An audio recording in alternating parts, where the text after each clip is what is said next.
Jen has ordered a decadent seafood tower, king crab legs, lobster tails, and a waterfall of caviar. Pricey? You bet. But Jen worked with Empower on her savings and investment strategy and planned for splurges like these. She got good at money, so she can be a little bad. Ooh, champagne. Empower. Invest well, live a little. Start today at empower.com. Past performance is not indicative of future returns. Investing involves risk. You may lose money. Advisory services are provided for a fee by Empower Advisory Group, LLC, EAG, a registered investment advisor with the Securities and Exchange Commission. OMG, those shrimps are really jumbo.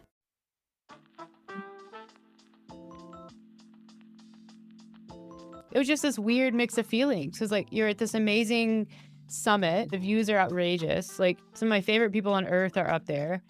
You're up there, and I love you. But at the same time, I'm just, like, having this sort of mental crisis.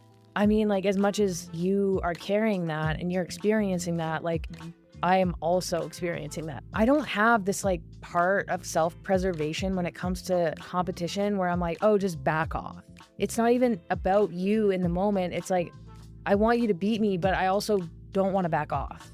I'm not.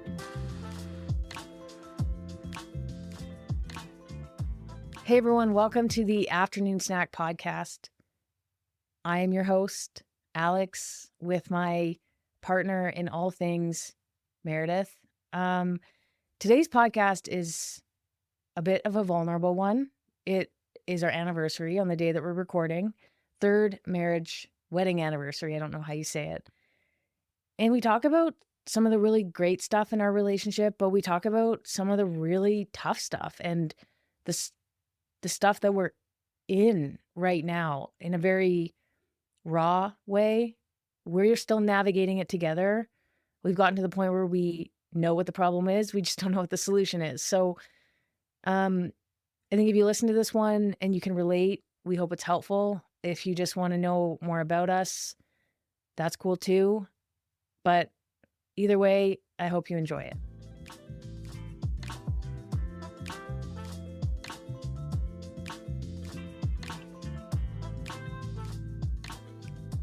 Well, happy anniversary.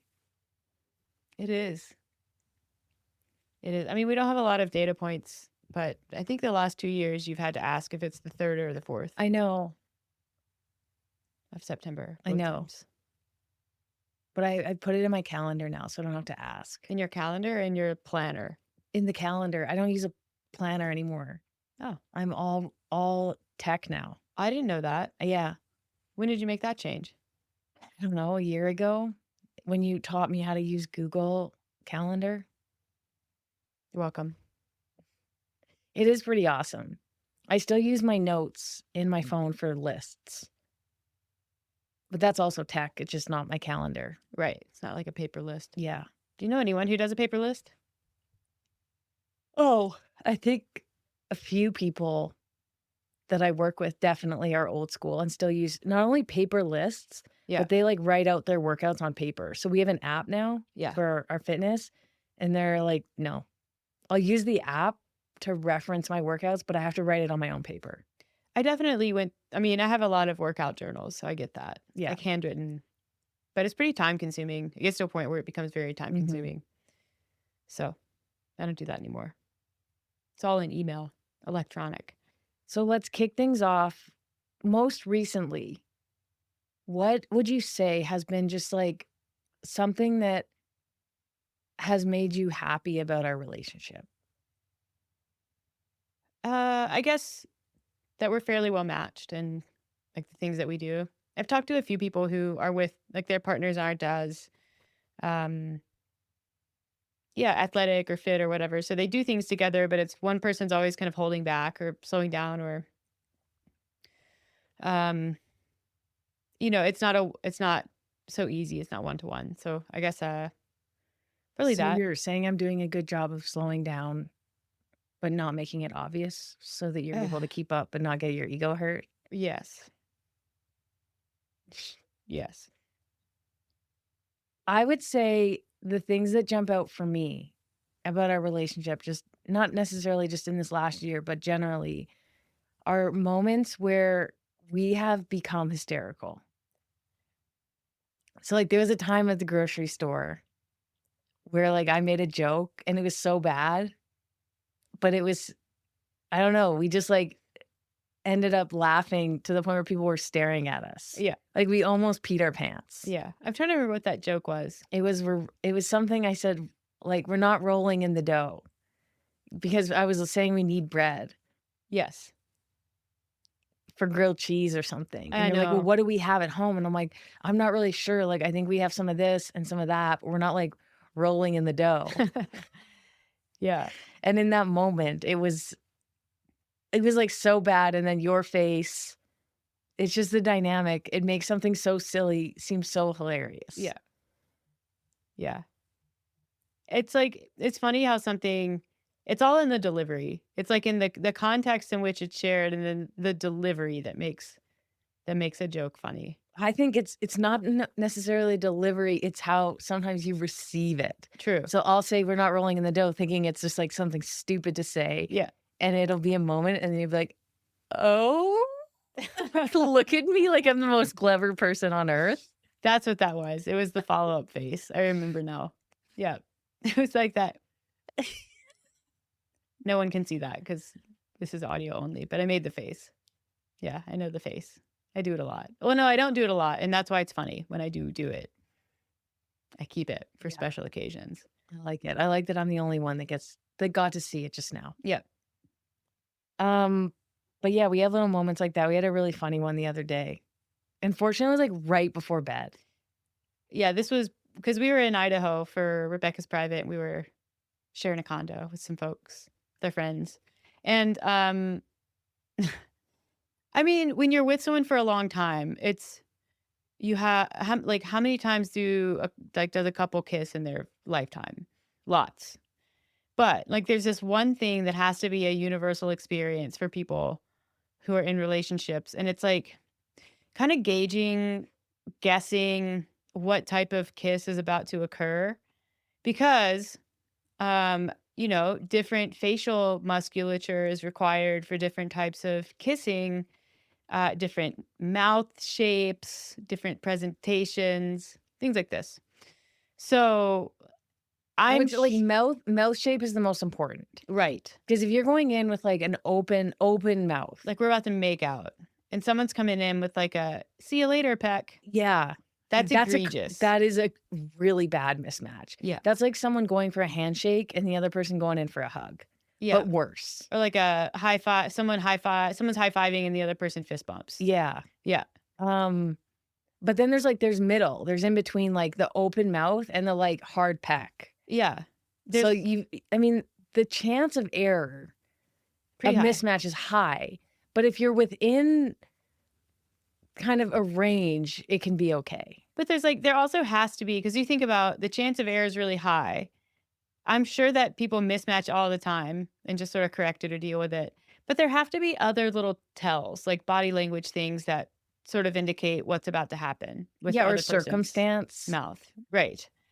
And I think because we were watching Grey's Anatomy, and I think last night I was like, okay, so I was noticing, because when you're used to kissing someone, you have someone you like to kiss and you kiss a lot, like I do, I'm lucky in that way, you stop thinking about it. It's like driving a car. You're just like, oh, I know how to do this. I don't really have to think about what I'm doing. I know what speed I'm going. I don't need to look at my speedometer. Right.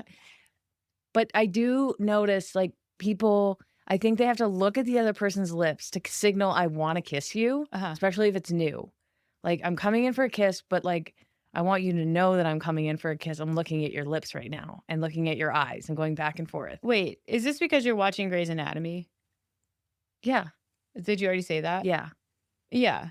Okay. Do people actually do that? I thought that was like a TV thing. I think people have to do it. I think there's a reason for it. I'm explaining that. Oh, okay. So not only are you signaling to the person, I'm going to kiss you, send signals back, please. But also, I need to see what your lips are looking like as I come in so that I can match. What if they're looking chapped? You have to lick your lips on the way in. But also, I don't like it when people do that, /you. Not that you do it often. I don't want to criticize your face.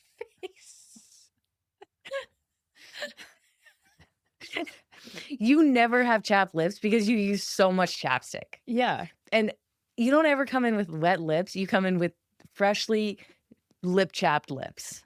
Lip chapped, freshly Oh yeah, sorry, moisturized, chapstick. Yeah, lubricated. yeah.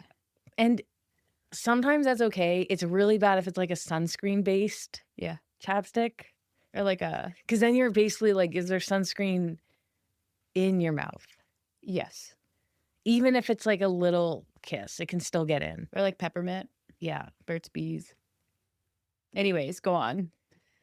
So I think that's why people have to look at each other's lips before they kiss. Okay. But maybe we just like, we bypass that now. We're like, now we got it. Yeah. Well, we do most of the time, I would say. What? Got it. Yeah. Yeah. And maybe it just, you repeat something enough. But the other day, and I would say most often, we're on vacation, no pets, no stresses. We all know what happens sometimes. Anyways, we were going to bed. And I would say, like, I came in with like a fairly like a neutral, it could go either way.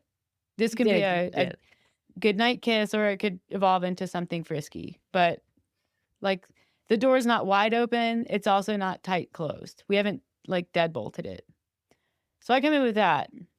And you came in with what I would describe as like a beak. In fact, your mouth was so pointy, and like mine wasn't wide open, but it still went in my mouth. And your lips encapsulated my lips on every side.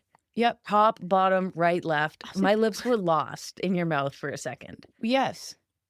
Which is insane because it's not like it was open. So I think that happened, and we laughed about it, as you do, as one would. It was ridiculous. Well, it's like there's a moment where you both know something's not right, but it takes the other person to be like, that was weird. Yeah. Like someone just crammed a round peg in a square hole kind of thing, right? Doesn't fit. Not good. Can work. I would argue I fit perfectly in there. Just the tight little lips. Well, it would have been worse if you were in there and then opened. Like, I'm glad it was just separate. Let's mulligan because that was so one. quick.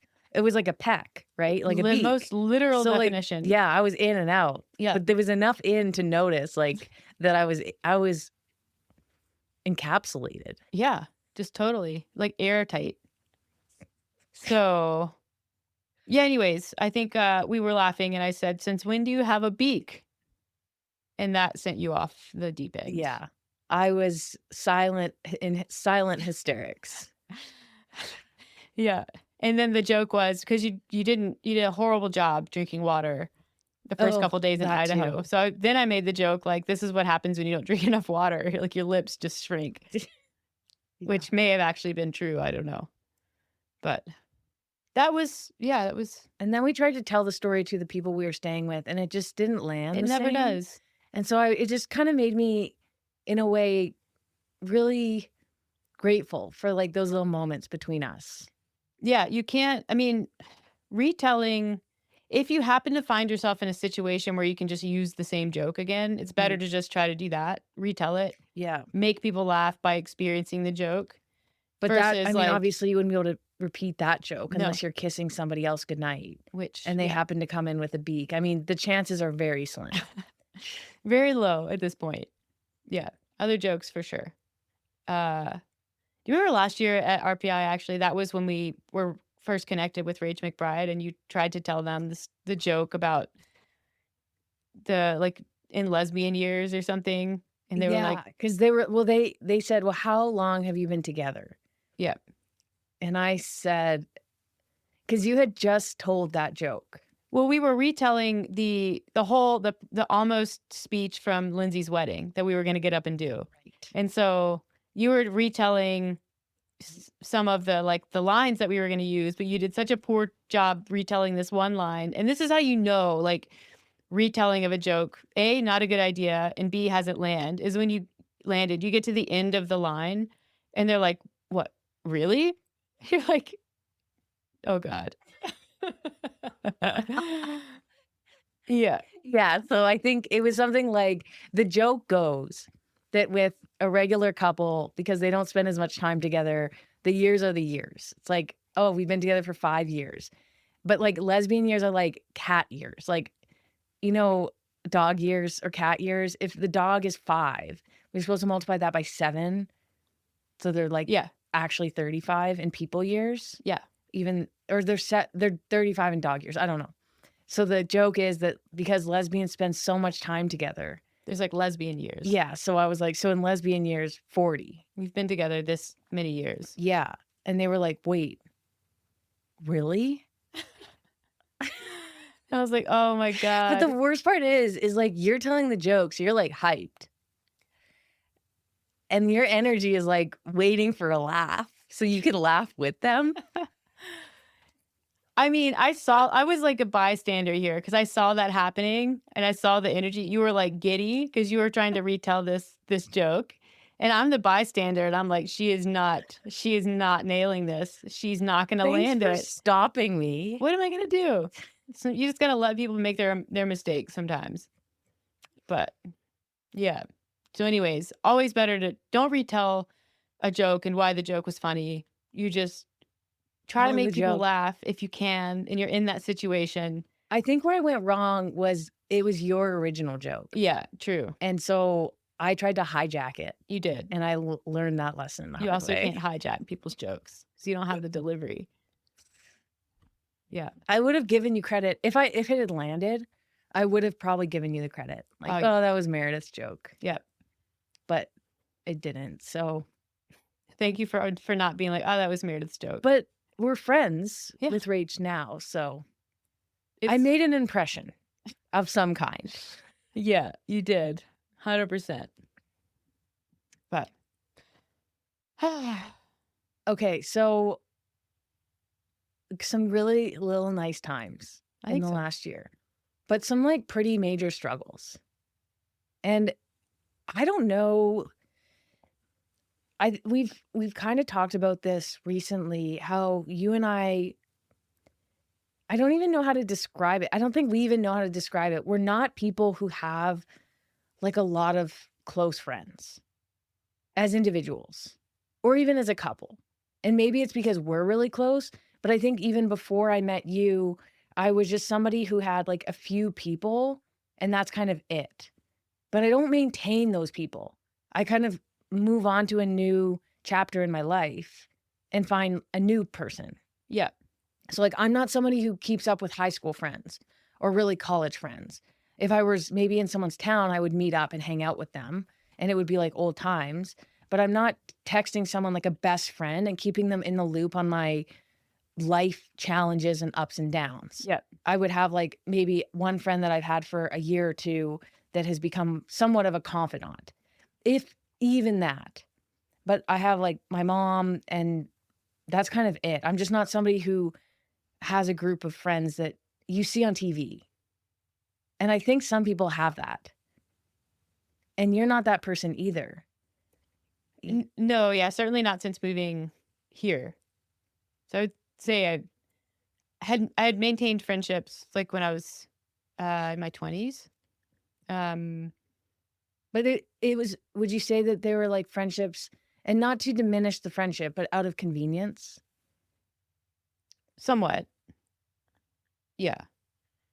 But I've never been one to have a lot of friends. Like usually it's like you, it's like 1 or 2.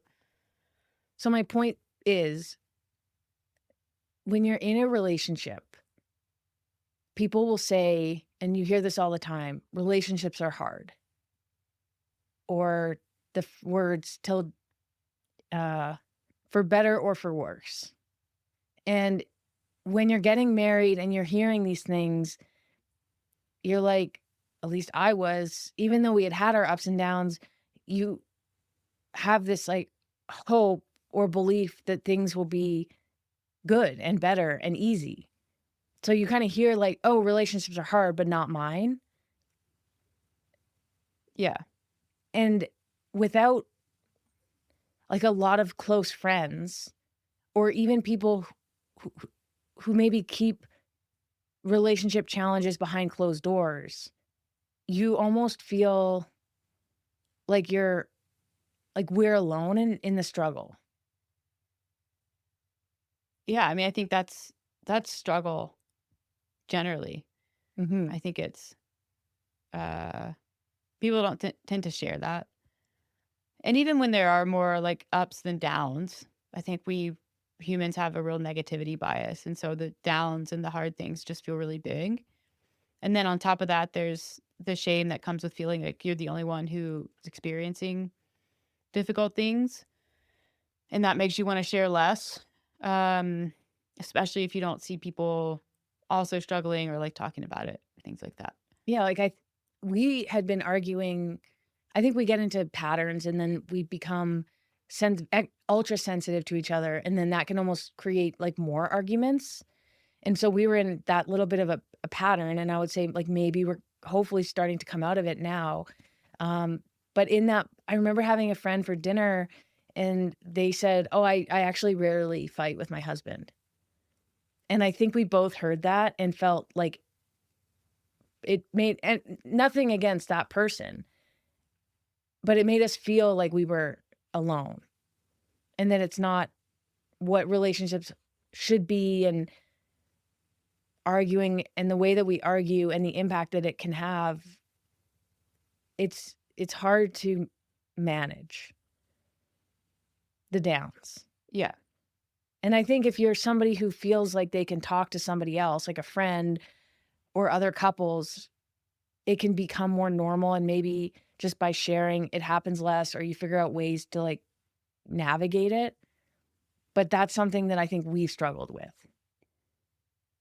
Yeah. And I think it's hard when you share a friend group. Like it's got to be harder for same-sex couples where a lot like my friends are your friends. You have relationships that you want to protect. And you want to protect to some degree that other person's perception of your partner.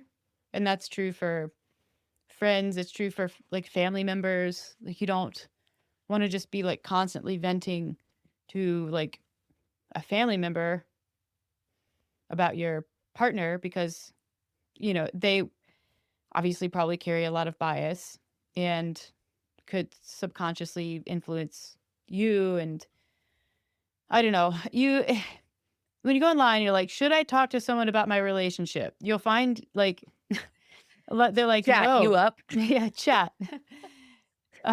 You'll find people and pages that say, no, don't have conversations behind your partner's back. Like you don't want to, get into negative loops with other people and have that impact your perception of your partner. But then also if you're like, you find pages that are like, well, if you're struggling, you should reach out to a neutral third party or a close friend or family member. And I'm like, well, which one is it? Should I or should I not? Because this is extremely conflicting information. And I think you can see probably like benefits to both. But for me, I think what's been hard is that we do so many different things together. Like we have so many different relationships within one relationship. And it's difficult for things that are like relationships that should be like highly platonic to not seep into the romantic relationship and impact that. Like I'm like very aware that it's hard to even talk about our relationship and our dynamic without talking about work. Like it goes right to that. And that's something that like just straight up bothers me. And it has for a long time. And I haven't figured out a solution for it. And I don't think you have figured out a solution for it. It's like if we sit down in front of a therapist or a friend or whoever and start talking about our relationship and like ways that we struggle, it like within the first 90 seconds, we will be talking about work. Yeah. So we've been together for 8 years total. And we've had our business for 5 of those. 6. 5. Oh, yeah. So 2018. Almost 7. Almost 7. Yeah. 6.5 years. Yeah. So there's also that. But I would say early on with the business, because it wasn't really a business, we just kind of had our own clients and we were posting like once a week. It didn't really start to have an impact until a few years in, I would say. Mm-hmm. Plus, we were still in like the honeymoon phase for a while. Yeah. But then work became something that we really had to navigate in a big way. And I do think it probably hasn't been until, honestly, the last few months where you have taken, if you listen to this episode, where you've taken a huge step back from the nutrition company and coaching, and we started the fitness company, and that's kind of your baby. Yeah. And even though I'm involved and you're still involved in like the nutrition part of the company, that's kind of my baby. And I think that has helped a lot, having very, very different tasks. Yeah. And then our collaboration happens on certain days with certain things. But to a degree, we're not struggling with who's doing what anymore. We're starting to figure out what is under each other's purview. Yeah. And learning to trust that that person is doing a good job. Yeah. Without your oversight. Right. Yeah. I think that's because there's just going to be a lack of not transparency. That sounds really negative, but you can't know everything all the time about everything. And so that's where the trust comes in. And then also trusting that some people work in different ways and it looks different. Yeah. So you posted going back to relationships being hard in general. And and not really understanding how hard they're going to be and how to manage the hard or overcome challenges. And you posted about, Andrea Gibson Mm-hmm. and what they said about it took them 10 years to learn that with relationships, you almost need to unknow someone. Yeah. I mean, I guess to back up, you hear about like people who are in long-term relationships or married, whether they're married or not, they will say things like marriage is hard. It's hard work. Like you have to choose it to do it.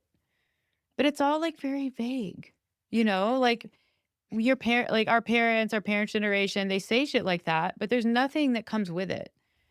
There's no like, these are the ways that it's been hard for us. This is how we've had to navigate it.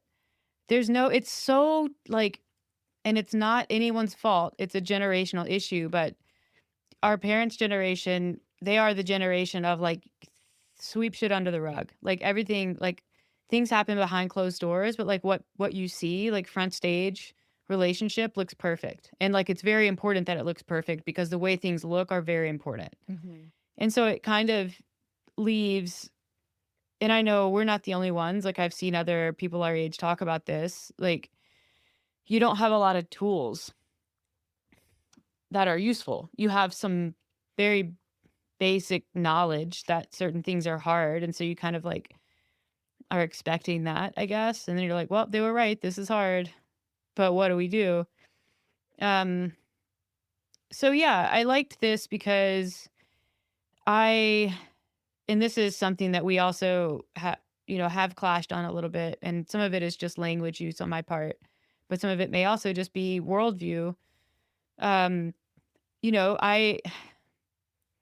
I do put a high value on individuals and relationships. And I put a high value on being an individual in a relationship and like being a whole person in a relationship. Like when I was reading, I mean, I've been reading a lot of Andrea Gibson. If you don't know who they are, they're like LGBTQ advocate, poet, spoken poetry specifically, and was the poet laureate for state of Colorado. And they passed away somewhat recently. So I've just been kind of reading their work, which is really amazing. But they also said, before I get into what we're going to talk about, which jumped out, the line, like, you complete me is a red flag. And I thought that was curious because you hear that one a lot. And their point is like to really be in a relationship and to show up, you want to be complete yourself. Like another person shouldn't complete you. That doesn't mean that they can't add to your life. And that doesn't mean that you can't be in a great relationship and, have something really wonderful, but you don't, and I agree with this. Like, it's not other people. You shouldn't be using other people to like fill you in. if that makes sense. So Yeah. it's- I think a lot of that is how people interpret things in semantics. I agree with your description of what that means. yeah. But I don't think if someone says like you complete me, like you make my life great, it would be missing something without you. That may mean something totally fine and not a red flag. Yeah. And it's the same thing if you use the word like I want independence, that can mean so many different things to so many different people. And like I don't know if we've shared this on the podcast, but if you're familiar with relationship styles, like you're a fairly secure person, maybe borderline on avoidant to a degree, based on just, I don't know, how you manage conflict. And I'm an insecure. And I think early on you were probably just mostly secure in my eyes. You're just a very secure person, and I could push you away and you would stay. And as an insecure person, that's what I needed, because I tried to date somebody who was avoidant and basically read in that book, Attachment Styles, like secure, insecure, and avoidant. Like basically they say, don't try it. It's probably not going to work. But when you say something like, I want more autonomy, or I want to be more individual in this relationship, that can be really scary for a person who is insecure. So I think when you say things like that, or the way that you interpret something like, oh, you make me whole, it really comes down to semantics and the meaning behind what you're saying. I would agree. I think being a whole person is so important. I think there's a lot of people out there who look to other people to fix them or to like make them okay. And that's when the relationship doesn't necessarily always work. I mean, I'm not a therapist. Yeah. But I think that's what you're getting at. Sort of like heading in the direction of like codependency. Yeah. Yeah. Like if you can't be okay on your own, then maybe you shouldn't be in a relationship. Is that what you're saying? Yeah. And okay is subjective, but I think. Yeah. I mean, because if you're not okay on your own, like you're never going to be okay in a relationship. And that's like. Because a relationship is going to make all those things that aren't okay even worse. Yeah. And I think that the tricky thing is, and this is probably where we are and where we've been, is like realizing that neither one of us is actually okay on our own, but having to navigate, how do you become okay on your own while you're in a relationship? Like, how do you not just lean too heavily on the other person? And then in sort of pulling back in certain ways, like for me, I'm secure for a lot of reasons, but I would say that I do tend towards avoidance. So how do I not trigger your anxiety and like fear of abandonment by trying to work on myself? Like that's the dance. And I think the answer, which sounds so simple, but is so complex, is communication. Right. And unfortunately, and this is where I think talking to other people and seeing therapists that's a tool. And you can't learn it on your own. That's what I'm realizing. No. I mean, even talking to a friend, which I don't do very often, having someone else who has more of a neutral stance can say, like, I don't necessarily think you should say that. Yeah. Maybe come at it like this. Or a therapist might say, okay, in this scenario, this is what you should say. Even if you don't want to say it, it's like that tool that you use. Yeah. Oh, I need a screwdriver for this. I know that. So I'm going to use the screwdriver, and then, it becomes a little bit more natural over time. But you have to use the screwdriver even when you see the hammer laying right next to this. Yes. And that's the trick, is because sometimes someone picks up the hammer and it kind of becomes this like, well, the hammer's already in my hand. Yeah. So the hammer gets used. And then the person's like, well, if you have a hammer, I'm getting a bigger hammer. Yes. What a great metaphor. It is hard. Like, it is hard to put the hammer down once it's in your hand. Like, and I don't know enough about neurology, but I imagine there are some pretty like well-oiled neural pathways that relate to conflict. And like I certainly feel that in certain moments. Like I feel what I don't think I had a full understanding of what it felt like to be triggered until like we started having issues with conflict. And that's something that like, oh, now I understand. And it's so unproductive because it biases the way that I see like I don't even say conflict. It biases the way that I see and experience arguments. And I think like you should definitely be able to argue in a relationship. Like you're not going to see eye to eye. You're two different people. But a lot of things to me just like feel really scary. And so I react in a certain way, even though nothing has really happened. You haven't picked up the hammer or the screwdriver. You're just moving your hand in that direction. But it's like I almost manifest a certain outcome. And you do the same thing.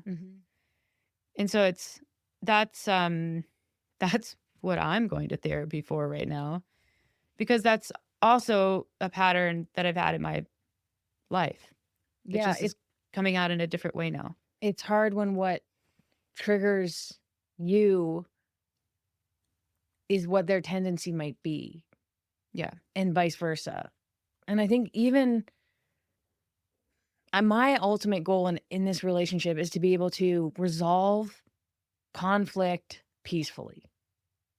So it's like it's taking the dynamite out of conflict.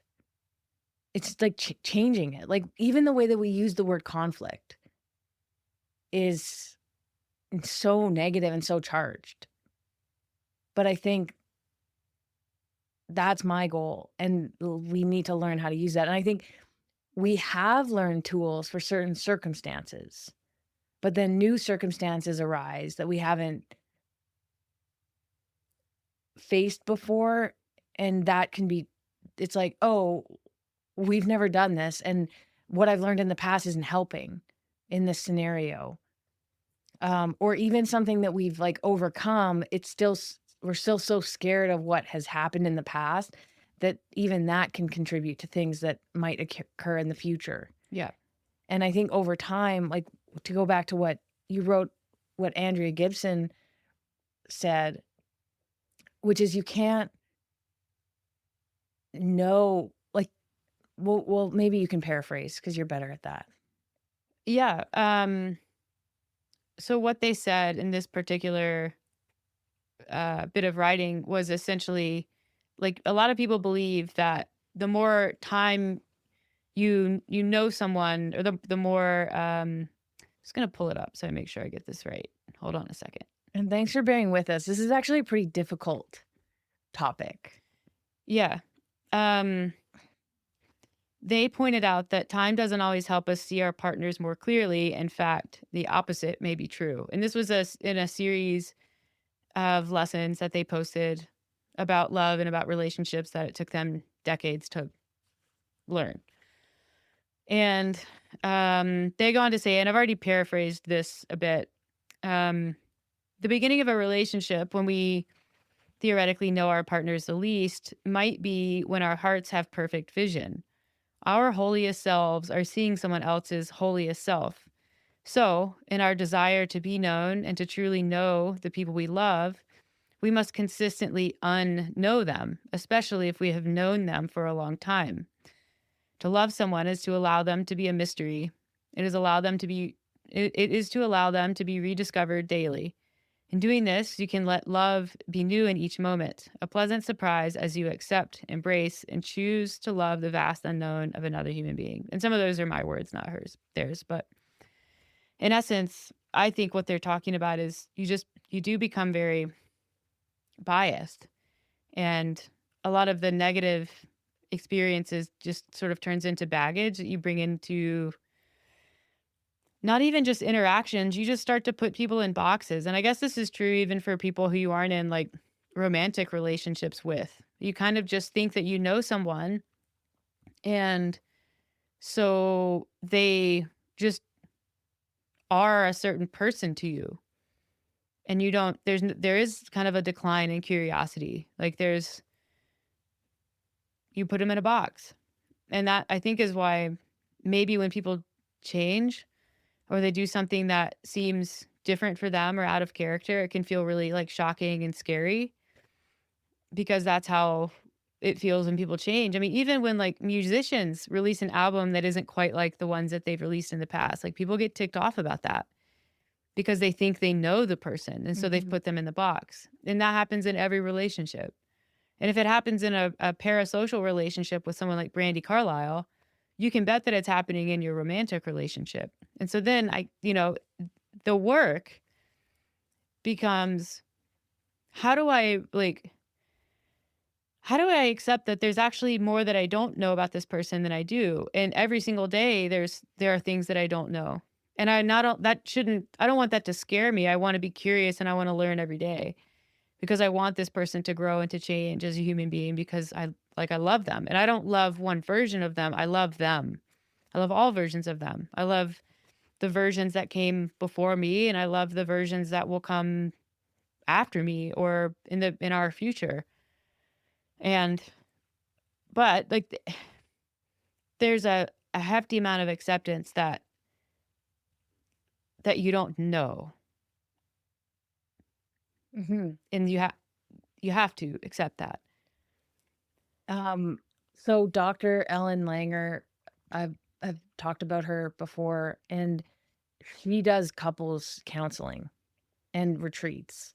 And I was listening to her on a podcast, and she said, because she's a lot about mindfulness and being present. And when it comes to relationships, one of her pieces of advice was to acknowledge something that you have never noticed before about your partner every single day. And I think that aligns a little bit. Knowing that the person's going to change, and sometimes you have to look for that change and be excited about that change and know it's going to happen daily, or even search for things that you may be missing. And that almost like forces you to adapt and be part of the change rather than being shocked by it when you're expecting this past version of somebody and they show up as somebody different or a different version of themselves. And I just thought, I don't know, that kind of aligns, and that's kind of cool. Yeah. But I think even as like individuals, adapting to our own change is difficult, and changing identities and different values. And then not only in a relationship, not only are you managing that challenge of life, but you're also managing the dynamic of not only you changing in a relationship, but the other person is also evolving. Yeah. It's like a double whammy. But if you embrace it and you're prepared for it, and it's part of the excitement of life, then maybe it can be a really, really great thing.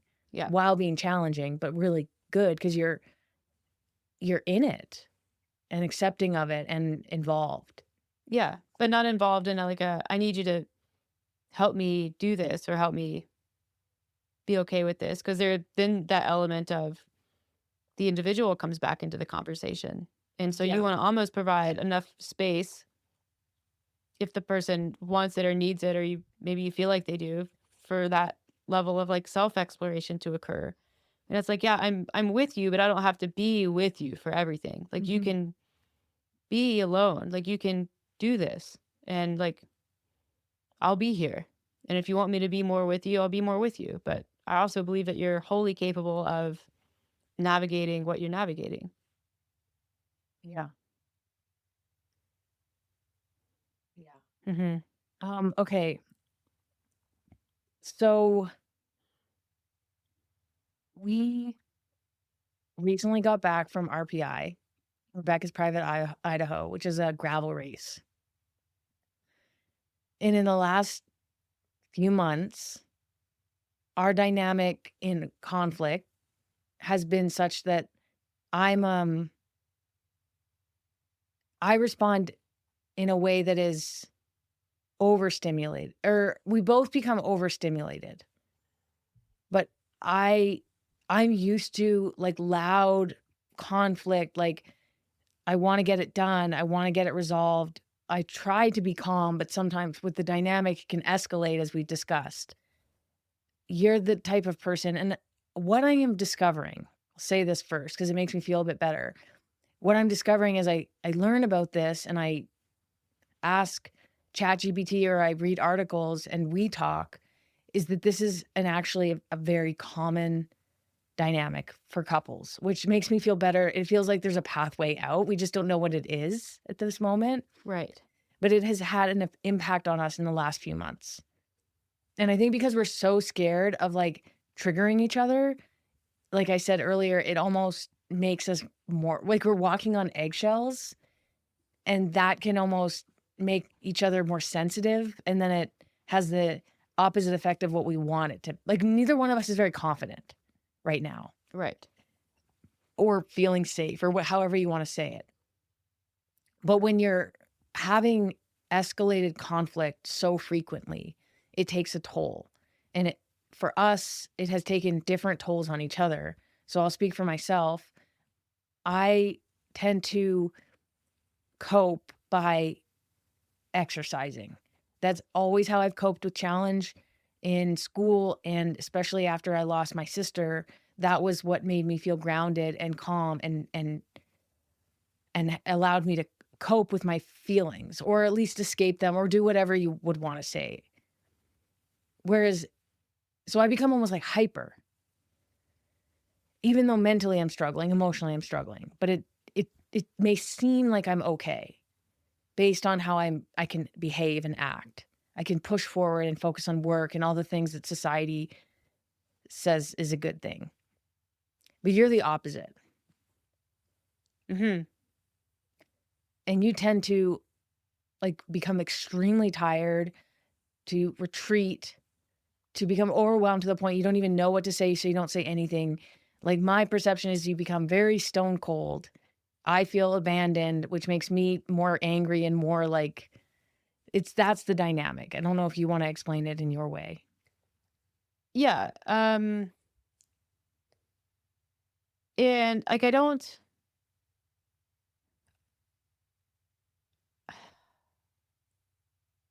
my first experience with like being traumatized, like I was fairly young. I mean, I had some like sort of traumatic shit that happened in my early teens, but and with repetition. And so the way that I would escape that was I would pretend everything was normal. Like I didn't have you're at that age, like you have no concept for what's normal, what's not normal. What you do have a concept for is like for some reason the way things look matter. Um and when you don't really have a support system that's checking in on you because what should be your support system is the thing that's traumatizing you. You just sort of fawn a little bit and you fake it. And so you don't say anything, you don't bring anything up. You just move forward and you pretend like you try to avoid it, I guess. You pretend like things are okay. And so that's kind of been my way through stress and through confrontation to the degree that like I experienced it as a young adult. I'd never seen someone yell in arguments until we started dating. I didn't know that that was something that people did. Like get really verbal or really vocal, really loud, really big, really like, expressive. Mm-hmm. So that was like a new level of, I have no idea how to manage this. Which again, like this is I guess, somewhat common thing. We were on a podcast recently and I don't know how that came up. It wasn't us, it was the hosts, but It was the question, what makes you go from a 0 to a 10? oh yeah.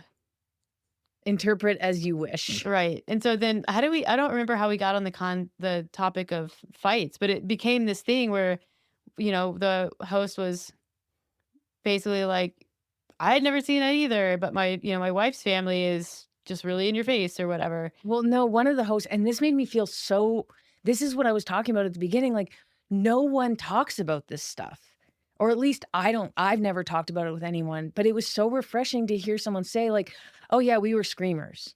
Yeah. Like she said that. And I was like, me too. That's our family. But like, we never talked about being screamers. I certainly don't share it with the world, except for, I guess now there's shame. Right. And I think especially as like the screaming family or the screamer, there's more shame associated with that than the person who's like, everything's fine, even though things are not fine. Yeah. Even though I think both can have a negative impact on relationships and just a human's well-being. Right. But the screaming, because it's so outward and it's so, I mean, it's not okay to yell at somebody in public. So like, you don't want to be like, yeah, I yell at my family in private. That doesn't sound good either. Right. Anyways, so that's right. So we were screamers. Right. You were not. No. But like you said, I think it actually is kind of common that some people did that.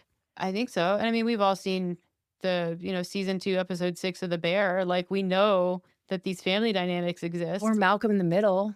I didn't watch Malcolm in the Middle. Great show. Yeah. So I guess I've always tended towards hypoarousal, which is just, a little like dead on the surface, screaming underneath, sort of like if you were like, that's how I am in conflict. And that's something, I mean, without getting into the details of it, that's been progressing for me. And almost to the point, like I am aware that at multiple times in my life, like I have fully dissociated. Like I know what that is too. I wouldn't say that I'm there in the same, like it doesn't feel the same. Like I don't think I do that. But I go offline hard. And that's been the thing that's changed over the last couple of years is like when we used to get into arguments, I would still kind of be there and I could engage. And more, if it doesn't if I don't feel like it's heading in the direction of a resolution, I basically just shut down. And that, I think for you, is challenging because you need me to be a part of the conversation for the resolution. And a lot of times I think you need me to appear that I care. And what I appear like is that I've had a frontal lobotomy. Like that's what it looks like. Yeah. And so your coping mechanism is to become hyperactive. Mine is to become hypoactive. And the impact of that on me is that I miss things. Like there is no getting up to go exercise at that point. There's no training ride. There's no just go knock out a short workout. Like no. There's none of that. And so that has always happened here and there. It was happening with fairly, like a great deal of frequency this summer. Mm-hmm. And so that it was kind of living, it's definitely living in my head for Leadville, heading into it. And I just tried to put it away. I was relying on the training that I was able to get in, the volume that I had brought in with me from Unbound Prep. I mean, it was happening for Unbound too, but not to the same degree. Leadville wasn't great, but I mean, it's been happening for years. Yeah, this has been our dynamic for years. Yeah. I think that what put a lot of pressure on this summer were the events. Yes. You haven't been competing in anything for a long time. So it didn't really matter. And like you said, it has been getting worse. Yeah. Not necessarily the frequency of arguments, but the escalation. Because the more that you shut down, just to back up for a sec, the more that you shut down and the faster you shut down, the more like alarm bells go off in my mind, in my head, which makes me push harder, or at least like try, not even push harder and like, screaming, but like want something. And the more that I want even something makes you shut down even more. And it's a really, really scary experience. And then it will go on for sometimes like 48 hours. Yeah.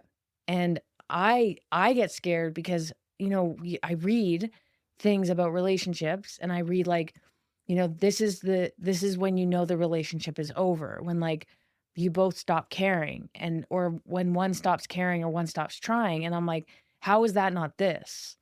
She stopped caring. She stopped trying. She's done. So like, I don't want to be in this. I don't want to try to repair.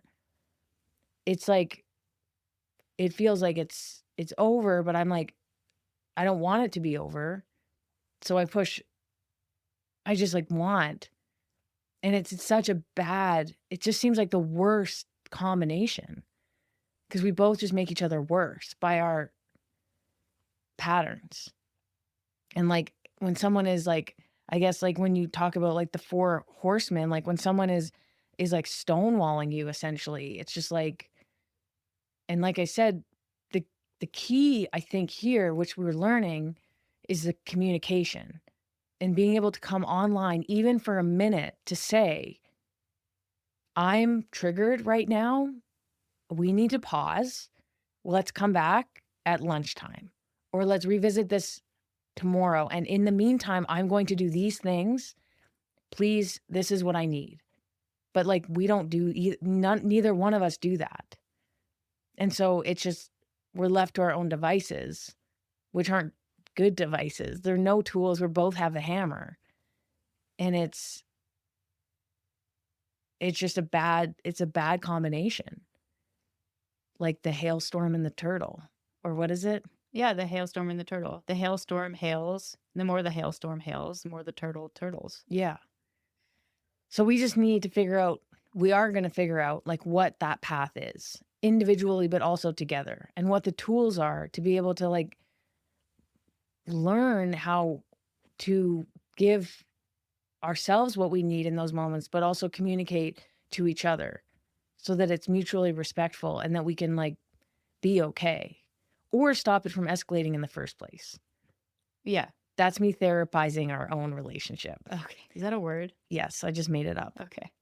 So anyways, I just wanted to say that. But it has taken a toll on your training this summer. Yeah. I mean, I can't, I guess if there's, and I'm sure there are people out there who know exactly the feeling that I'm talking about, like the level of like in your cells exhaustion, like could potentially go into a coma level of exhaustion. So I missed days. I missed long training days. I didn't have as much structure. Like I had to back way off of my gym training because I couldn't do both. And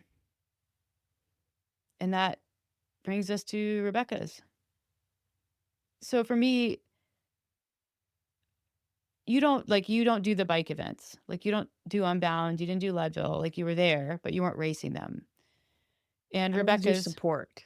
Yeah, you were. Like I am your support with running, but I don't Mhm. run.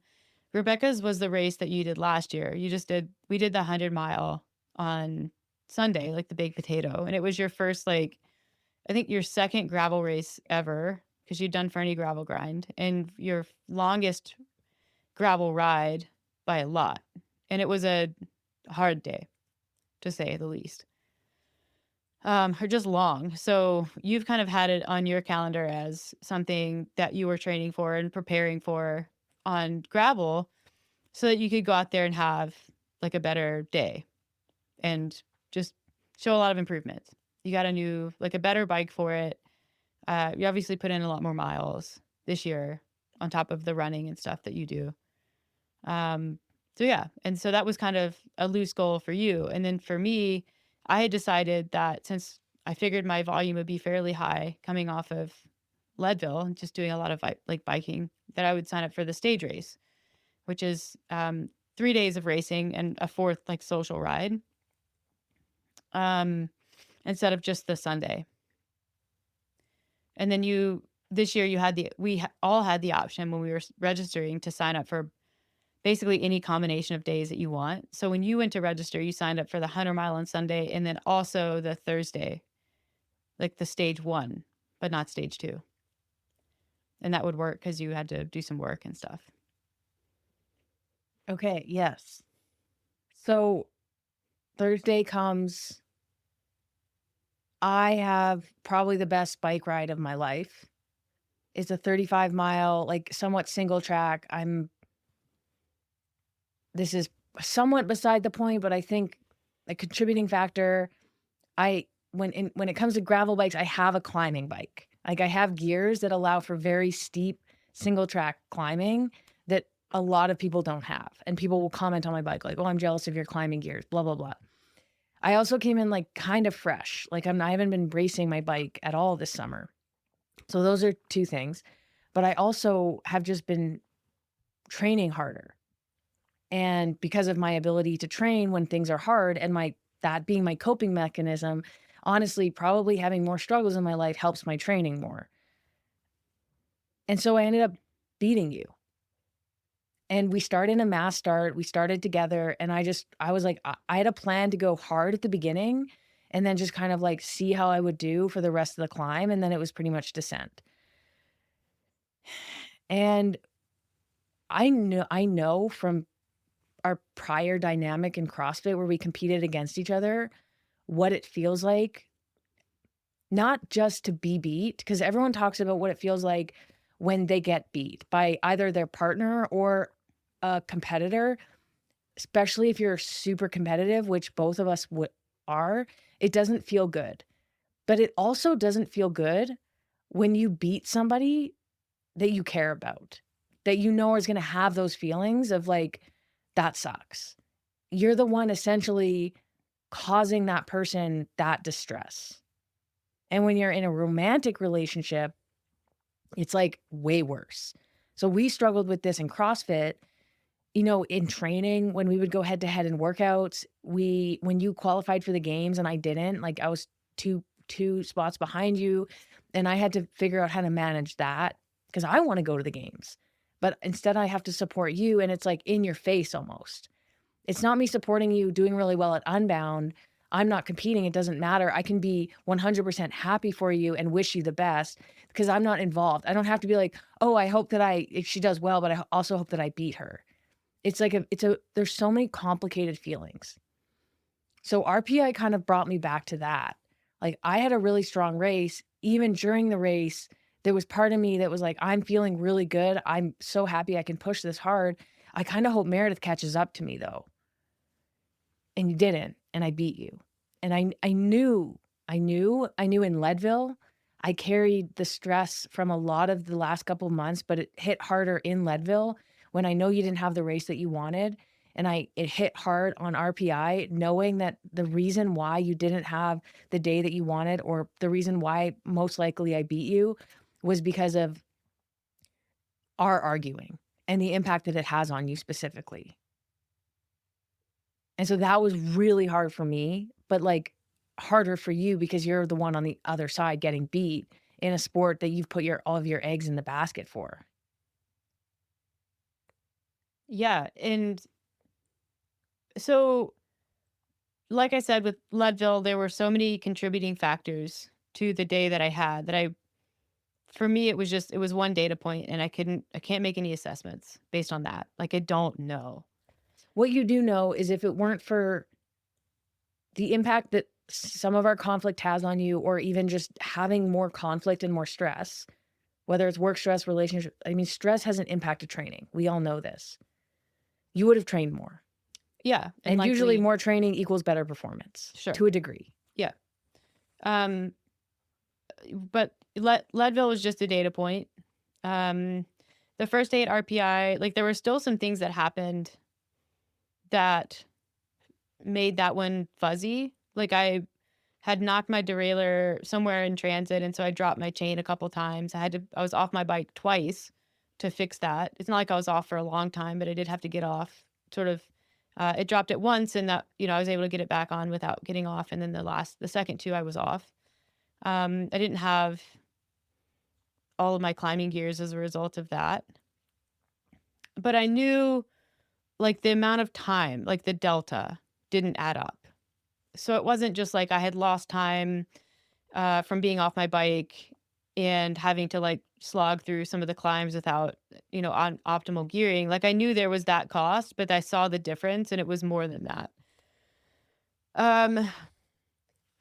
Yeah, but at that point I was, you were saying things like, I know that I'm not racing tomorrow. And so I just pushed really hard because I wanted to see what I could do. And, in the back of my head, I'm like, I am racing tomorrow. I don't think that I was necessarily like holding back a ton because of that, but it's certainly back there that I have another hard day of riding tomorrow. Um, so I had kind of allowed myself to let that be the reason. Like she pushed maybe 3% harder than I was willing to go. There were some mechanical issues. Like she knows she's not riding tomorrow. Like I'm going to ride tomorrow. And, the end, this just gets to be another data point that I can't make a judgment on. Day 2 for Rebecca's is a climbing time trial. So there's like a 20-mile rollout and then a timed climbing portion. That's 4.4 miles, I think. And that's your score, is like how long it takes to climb that. And after that, you kind of roll back to town. People stop at the hot springs. Like it is kind of it's a fun day. People enjoy that day. So a lot of people were talking about it and people were asking if you were doing it. And you were like, no, I have to do work. I wasn't, I'm not signed up to do Friday or whatever, but kind of got talked into it. And I remember like, I wasn't talking you into it because in like this might be really selfish of me. I don't know. Like I was afraid of what would happen because, I knew, like I knew what I knew. I knew what I felt. Like I'm not, naive, but I knew that if I rode the time trial stage, the climbing stage, you didn't. And then we ride Sunday and you have a better ride on Sunday than I do. To me, I'm like, well, it's because I rode Friday. Like I rode Friday, Alex didn't ride Friday. She was more fresh. So there would be a reason and there would be kind of an out. It would help you, sorry to interject. No, it's We've okay. talked a lot about this offline, so I know it would help you almost protect your ego. Yeah, not almost, like it would. Mm-hmm. Yeah. Which is totally reasonable. Mm-hmm. And then you were like, well, maybe I'll meet you for the ride out, or I'll ride in with you or something, but not do the time stage. And then someone I think was like, well, if you're going to be up there, you may as well ride the stage. And so then you were like, all right, fine, I'll do it. And there was like a part of me that just kind of like died a little bit there because I knew what that, like, I'm not magically going to be able to outclimb you. Like I knew what that meant for Friday. I knew what it meant for the whole weekend. Like it was just, that was when I started having to deal with it. And that's exactly what happened on Friday. Like, we did the ride out. That was fine. You abandoned me at a porta potty for no reason. What? A bunch of people stopped to pee on the way up and you're like, we're going to lose time, but they hold everyone at I the was top. trying to be independent. Yeah. Anyways, so we get to the top, where they start the time trial and you started, and they were staggering people by like 15 or 30 seconds, I think 30 seconds. Mm-hmm. So all the pros went off, a lot, like handful of good amateur riders. And then, you went and I started in the position behind you. And there's not like, it's actually, you don't get a straight line of sight in many points on that. So I couldn't see you. But I got passed by two people who were behind me, but I had also passed someone else. So it's kind of hard to say how you're doing. But I was like, I just have a feeling that like probably not going to catch Alex. Cause that was like the joke. Cause like, I'm going to try to catch you, even though I'm like not going to fucking catch you.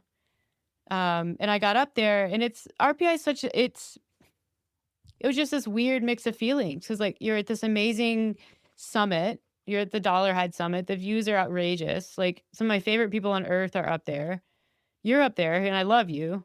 But at the same time, I'm just like having this sort of mental crisis. Well, yeah, I mean, you love me, but in the moment, there's probably a lot of resentment Yeah. of like, this is in certain moments, because I know how I can feel after arguments or when I need someone to blame, like this is her fault. Mm-hmm.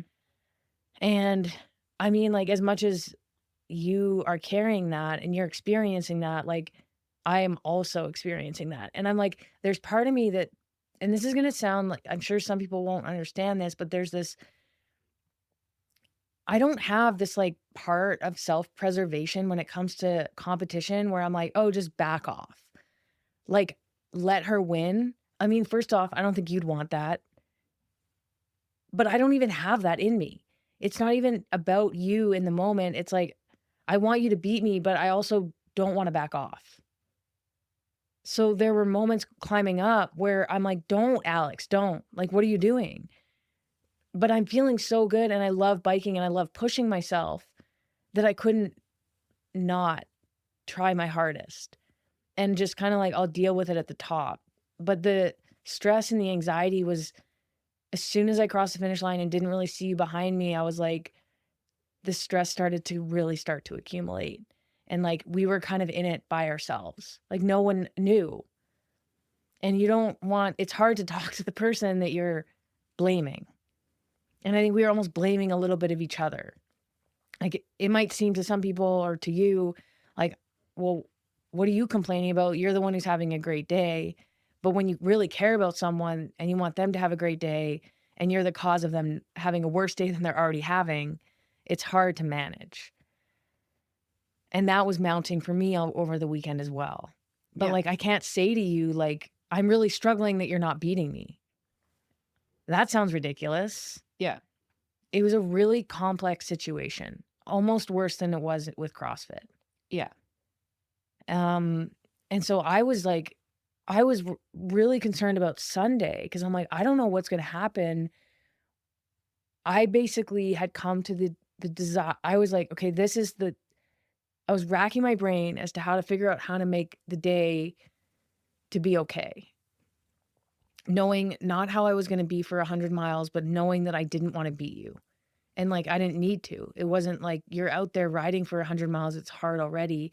So I decided, plus I like riding with you. And I think I kind of needed you on that day for the duration.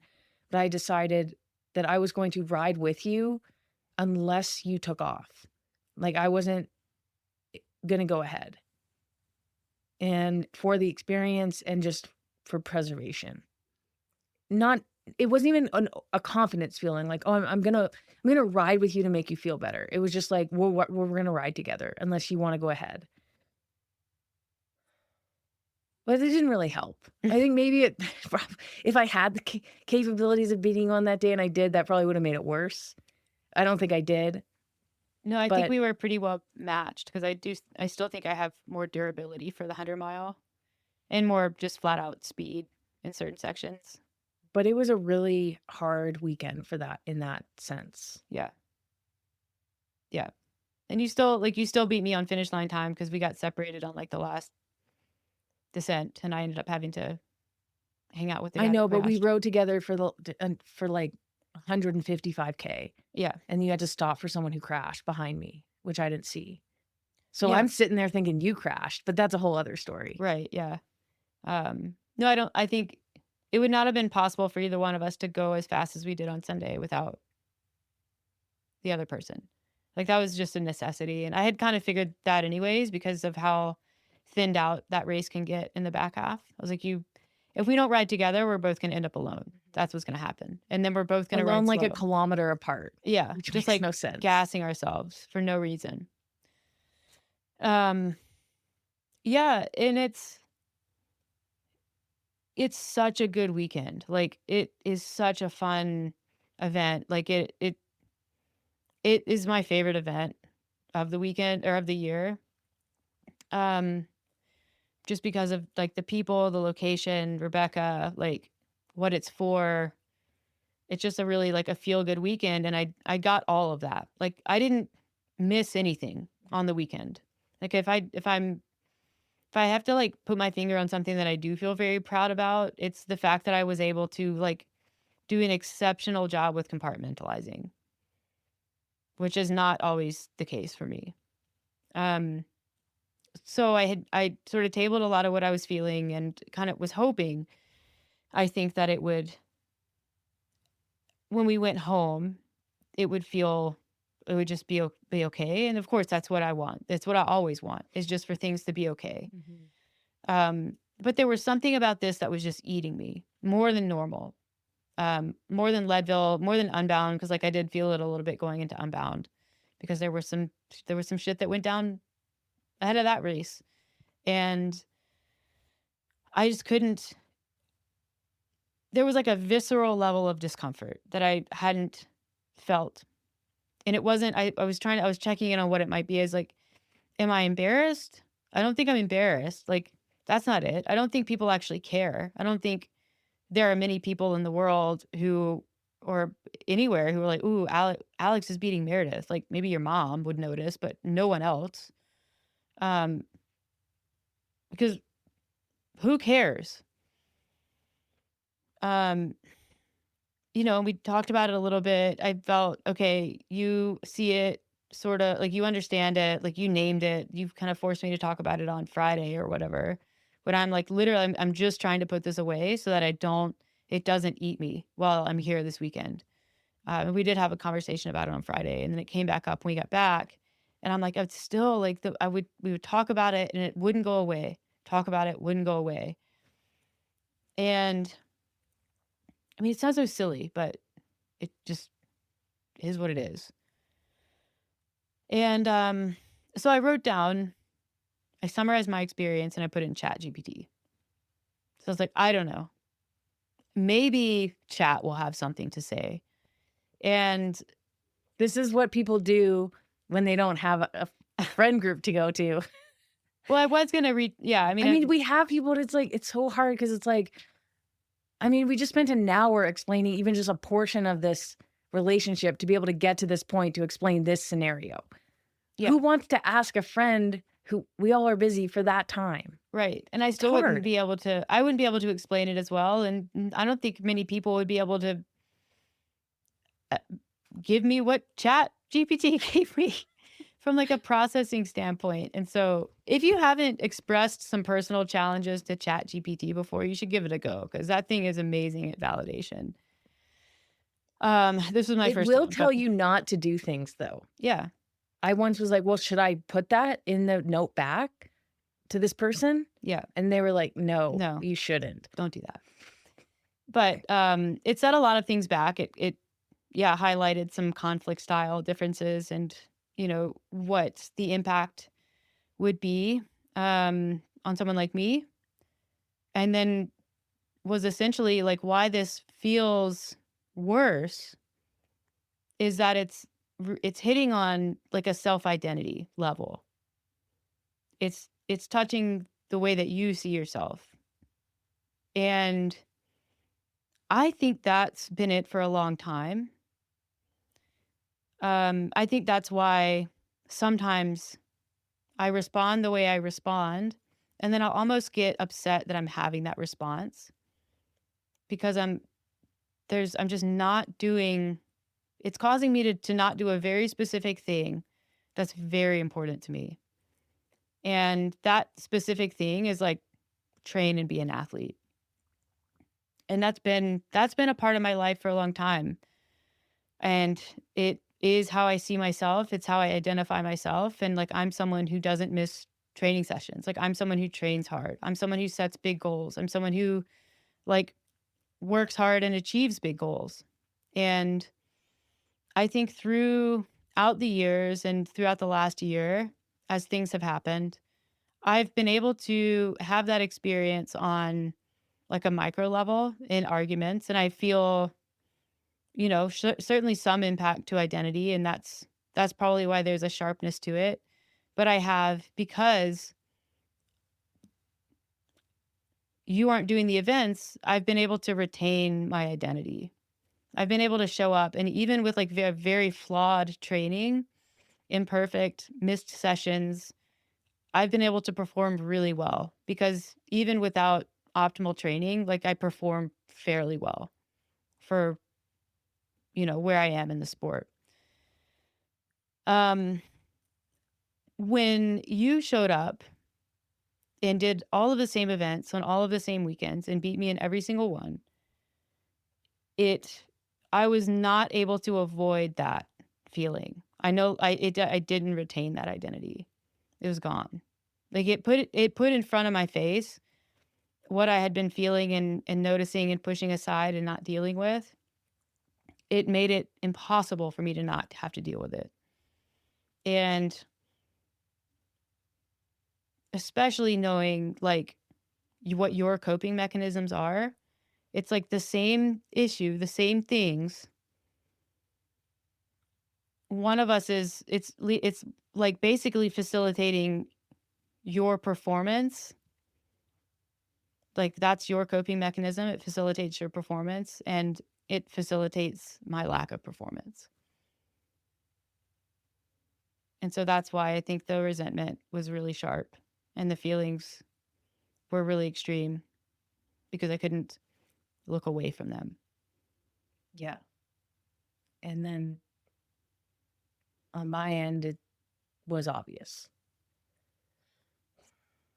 Without you saying it, I mean, I knew it's obvious to know what the situation is when you're in it. And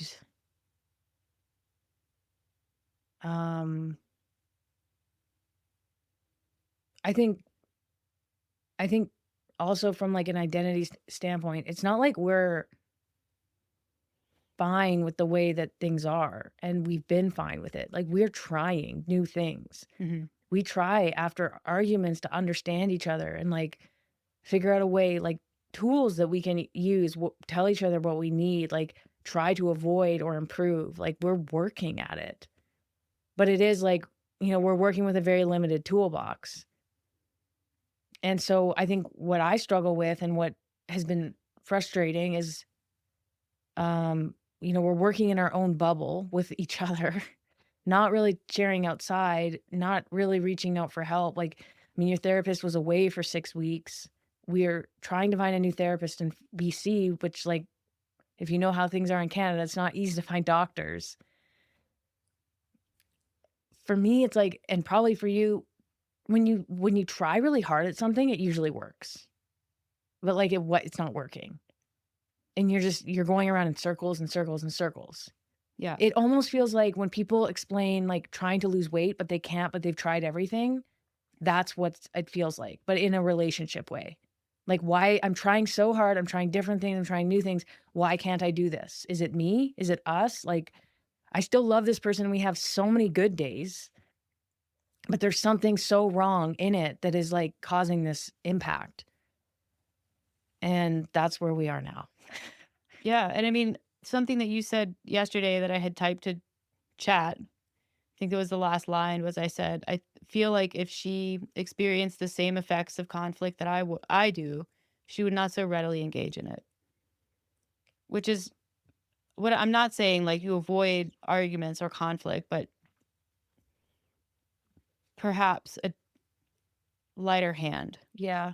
I don't think I try to engage in conflict. I'm not like, ooh, let's start a fight. It's just like, if something bothers me, I feel like my tendency is to say, hey, that bothered me. And unfortunately for us, that can start a really bad fight by our triggers. And that's where we're at. And so I keep trying to be like, okay, what if I say that bothers me in a different way?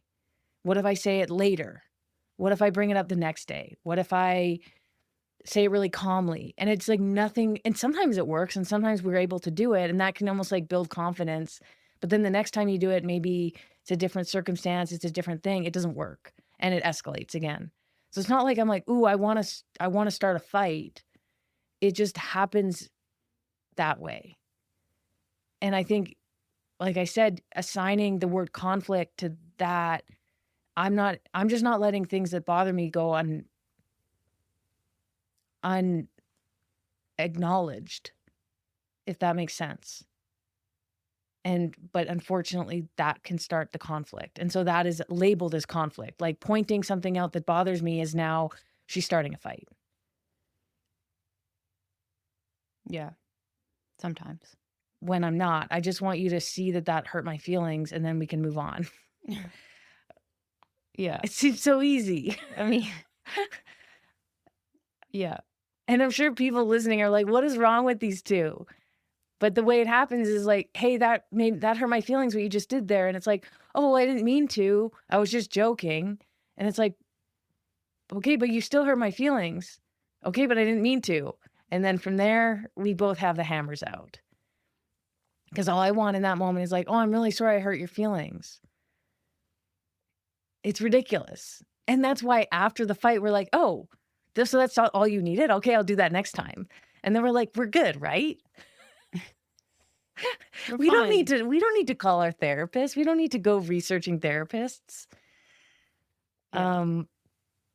But yeah, it's been tough. And I think, as we come up on our 3rd anniversary with these challenges, I like to describe in metaphors like our bike, it's like our relationship is a bike, and our bike is like this super nice, shiny, like everything is working except for one thing. Like the brakes work, everything, all the nut, like the bolts are tight. The tires are working really well. I can do all these things with it, except I can't like there's a glitch in the chain. Like the chain is broken. The way you're describing bikes makes me wonder if you've ever No, you do all the bike maintenance. Yeah. But my point is the relationship is so amazing. And we're best friends, and we love doing so many things, and we've built this amazing life. And most of the days are 10s. Like I'm so vibrant and happy, and I can't believe this is my life. But then, every 10 to, I guess, like 30 days, like every couple of weeks, there's this like 0 out of 10 day. And it's so bad. And we struggle so hard. And it's like, if we can just fix that, but we don't know how to fix the chain. But neither one of us are giving up. Yeah, I mean, I think this is where having professionals in your life really helps. And talking to other people. Yeah. And just making it feel like you're not alone, and getting help. Yeah. And sharing. Shame can't bear the light. And like a lot of people don't share this shit. And so I'm kind of proud of us for doing it. Yeah. It's certainly easy to judge a book by its cover. And I think people probably look at ours and think they've got it all figured out.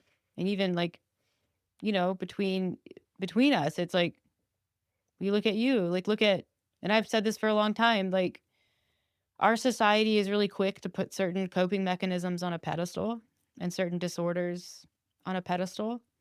And exercise addiction is one of those. And not being able to regulate and instead just like obsessively exercising is one of those, because it yields results that people obsess over. It's like, oh, you're so amazing. You're so dedicated. You're so this, you're so that. You never miss a training day. But people don't know like what's underneath. They don't know what's going on. They don't know what the training day is. Like what's Meredith doing on the training day? Like my coping mechanism is not celebrated. You know what? I spent 2 perfect summer days in Fernie in bed. 2 in a row. No one's seeing me PR my 5K and being like, Alex, are you okay? Is she like mentally all right? The answer is no.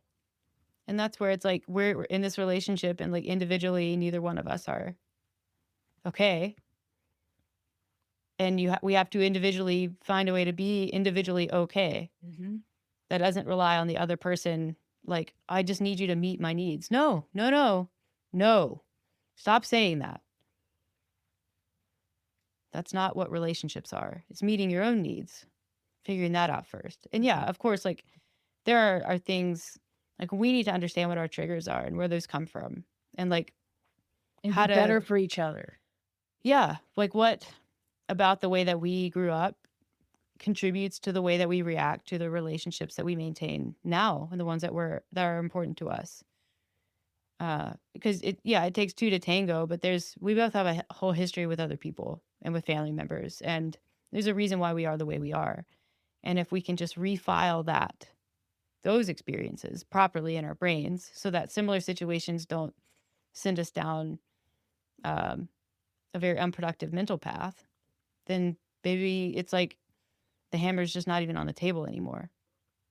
And I think that's the goal. It's like hammer's gone. Yeah, like one of the questions that we ask everyone when they sign up for nutrition coaching is, on a scale of 1 to 10, like, how much hope do you have in achieving your goals? Like, belief.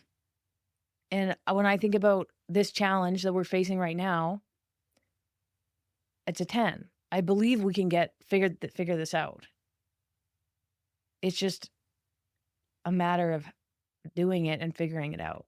Yeah. I think when people say like relationships, marriage, but any long-term relationship, if you aren't married or don't want to call it marriage, like it becomes a choice. Mm-hmm. I think it's this. Yeah. Because it's the resources are there. Just making time to use them and put them into practice and practice. Yeah. So, I guess I'll wrap up by just saying that I hope that this was somewhat therapeutic, I think, for us. But I hope in sharing, and it may encourage you in any struggle in your life to reach out to someone and share and ask for help. I read in one of Brad Stulberg's books that when we're so afraid to show vulnerability, but when you ask the other person, the receiver, how they perceived the sharer in those vulnerable moments, they perceived them as showing strength, not weakness. And I always think about that when I'm reluctant to do something like this, share on the podcast or share with a friend or even call my mom, that like, it's okay to ask for help and it's okay to, it's not a burden. We're, something that RPI teaches me each year, and we've only gone twice, is like the power of community. And community shouldn't just be there when things are going really well and when you're celebrating each other. It can be really helpful when things are not going well. And so I would encourage you to reach out to someone if you are struggling, big or small, and just ask for an ear. Even if there's no solution, just sharing can be so amazing. So, and then the last thing I'll say is that I love you. happy anniversary. Yeah. We're going to go mountain biking and for a patio today Exactly. to celebrate. All right. Well, if you made it this far, thank you for listening to our therapy session. Really appreciate it. And I hope you're okay. Hope this was helpful. And thank you.